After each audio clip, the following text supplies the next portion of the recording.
यहां पे एक रिजिड बॉडी है हमारे पास, ध्यान दें आप। ये कोई भी रिजिड बॉडी गोल हो ये जरूरी नहीं है, पर हमने हमारी सुविधा के हिसाब से बना दिया है। एक अक्ष है, कोई भी नाम दे सकते हैं इसको, मान लीजिए ए बी कोई अक्ष है जिसके परितः यह पिंड घूम रहा है, और एक और अक्ष है जो इसके द्रव्यमान केंद्र से होकर जाता है। किसके द्रव्यमान केंद्र से? पिंड के। द्रव्यमान केंद्र किसे कहते हैं? किसी भी पिंड का या फिर किसी भी पिंड में स्थित वह बिंदु जिस पर समस्त पिंड के द्रव्यमान को सेंटर्ड माना जा सकता है, केंद्रित माना जा सकता है। द्रव्यमान केंद्र बॉडी के अंदर ही रहेगा यह जरूरी नहीं है। द्रव्यमान केंद्र क्या होता है कि किसी भी बॉडी का, किसी भी वस्तु का वह बिंदु जिस पर उस बॉडी के समस्त द्रव्यमान को, संपूर्ण द्रव्यमान को क्या माना जा सकता है? केंद्रित माना जाता है। क्या कहलाता है? द्रव्यमान केंद्र। और द्रव्यमान केंद्र बॉडी के अंदर ही रहेगा ऐसा जरूरी नहीं है, ऐसा रिस्ट्रिक्शन नहीं है, वो उसके बाहर भी हो सकता है। तो यहां पर एक एम द्रव्यमान का कोई बॉडी है, पिंड है, वस्तु है। ए बी और सी डी दो अक्ष हैं। इन दोनों अक्षों में ए बी वो अक्ष है जिसके परितः यह पिंड चक्कर लगा रहा है, और सी डी वो अक्ष है जो इस पिंड के द्रव्यमान केंद्र से होकर जाता है। दोनों अक्षों के बीच की दूरी जो है वो स्मॉल ए एज्यूम कर ली हमने। ए के स्थान पर कुछ भी मान सकते हैं आप। दूसरा, सी डी अक्ष से जो इसका द्रव्यमान केंद्र पर है उससे हम ऐसा मान लेते हैं कि स्मॉल आर डिस्टेंस पर एक ऑब्जर्वेटरी पॉइंट है, परीक्षण बिंदु। कितनी दूरी पर है ये? आर दूरी पर। कौन है? पी बिंदु। पी बिंदु क्या है? परीक्षण बिंदु। अब मुझे बताओ कि सी डी अक्ष से कितनी दूरी है? आर। परंतु ए बी अक्ष से कितनी दूरी है पी की? ए प्लस आर रहेगी, या फिर इसको आप किताबों में देखोगे तो एक से मिलेगा, इसलिए एक्स ही नाम दे दो। ये चीज हो गई है। यहां पर आपके पास ये जो ए बी वाला है ये कौन सा है? ये आपके पास घूर्णन अक्ष है। और ये कौन सा आपके पास? द्रव्यमान केंद्र। ये क्या है आपके पास? बॉडी, पिंड। और ये सब क्या बात कर रहे हैं अपन? Parallel axis theorem. ठीक है, जड़त्व आघूर्ण संबंधी। अब देखें आप, ये जो आपने लिखा है ना, वो चीज समझ में आना चाहिए हमें। किस तरीके से कि किसी पिंड का किसी अक्ष के परितः जड़त्व आघूर्ण।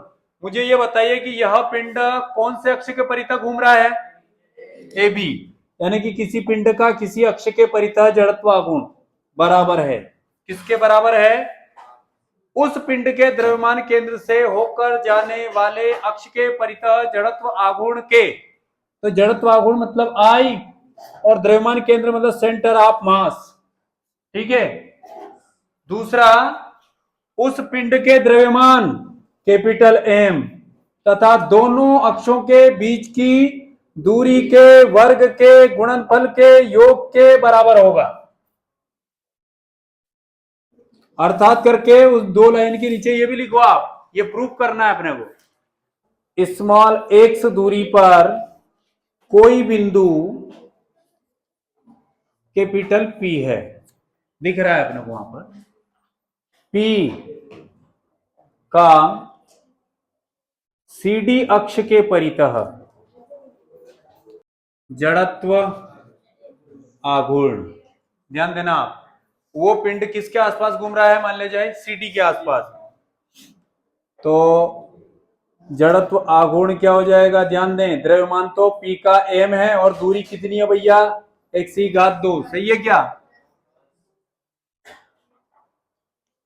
अब फिर एक और लाइन लिखूंगा, वो ध्यान रखना आप, P का AB, अब AB के आसपास की बात करेंगे अपन, AB अक्ष, जोर से बोलो दिनेश, अच्छा सबका नाम एक ही है, परितः जड़त्व आघूर्ण, ध्यान दें m, अब बताओ जड़त्व आघूर्ण क्या होगा इसका, A + x, सही है क्या। अब एक लाइन और लिख रहा हूं, P के स्थान पर, ऐसे P जैसे तो बहुत सारे कण हैं, तो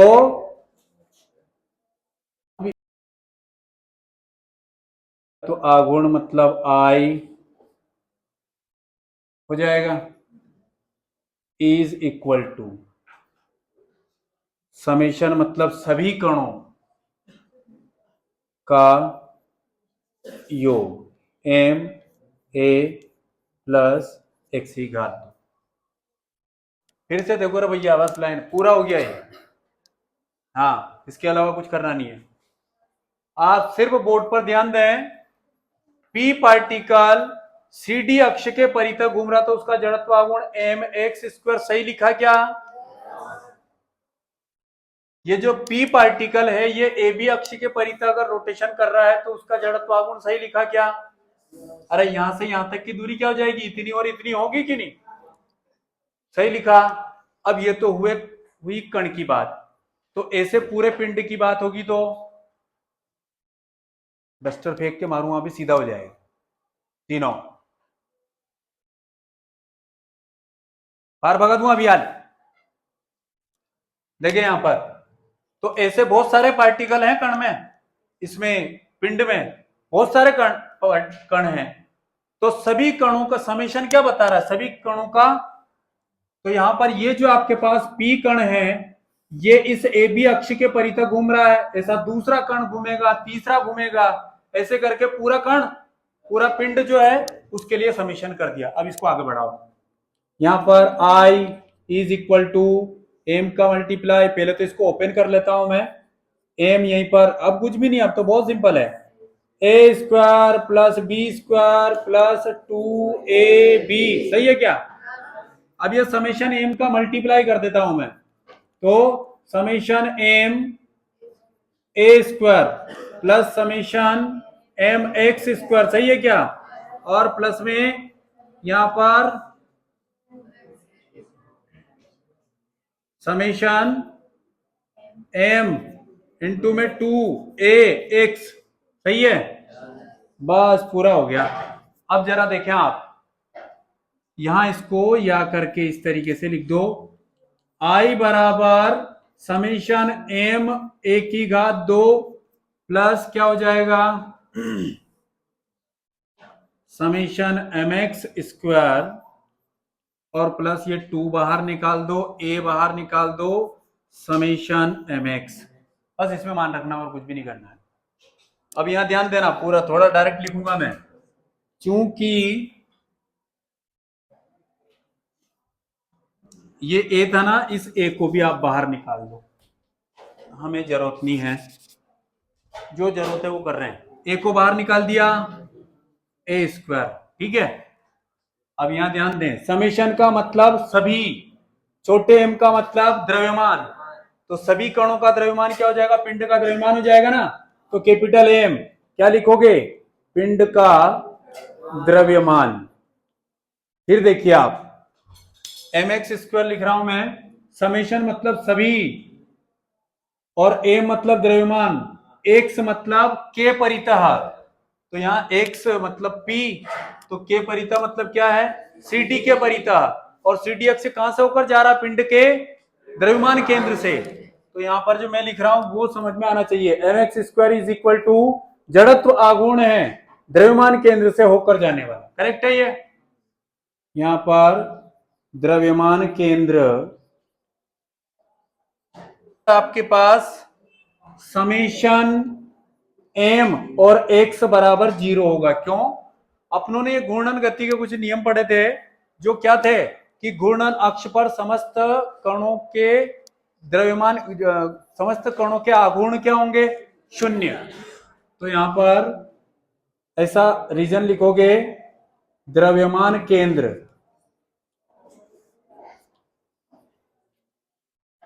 अक्ष पर समस्त कणों के आघूर्ण 0 होंगे। ऐसा पहले कर चुके हैं अपन। अब ये सारी की सारी चीज आप यहां पर इसमें अप्लाई करोगे। ध्यान देना, ये आई बराबर, ध्यान दो, ए स्क्वायर यहीं पर है और समेशन एम की जगह कैपिटल लिख दिया ना, और समेशन एम एक्स स्क्वायर देखिए आप, आई सी एम, और बाकी तो 0 है ही सही। प्रूफ हो गया और क्या?